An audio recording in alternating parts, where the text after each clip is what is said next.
Danielko, zakývame všetci naraz, ale zakryj. Zakryj. Dobre? Zakryj. Matko, daj sa niečo. Ja ti rozumiem. Nie, teraz budeme vystúpiť.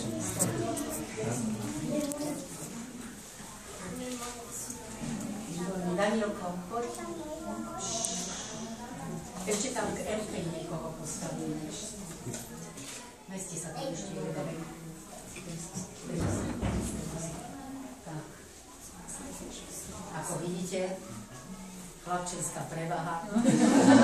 No teraz môžete zakývať takto krásne. Mami, ahoj. Dobre. Pozerajte sa na pani Šťoku alebo na mňa. My vám budeme pomáhať. Počúvajte sa dobre. Áno, aby ste sa neponáhľali, aby to bolo pekne všetko na vás. Adriánko, pokloníme sa pekne. Ešte máme 4 ročky, robím iba malé kročky, ale to už dobre vieme, aký je nezasný deň. Táto malá kytička je pre teba mamička.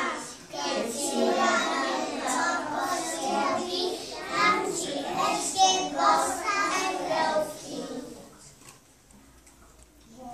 Spíme pri potočku, otvorou som fialočku. Čo myslíte, komu asi dobrá vodne a tiež krásy mojej mamy?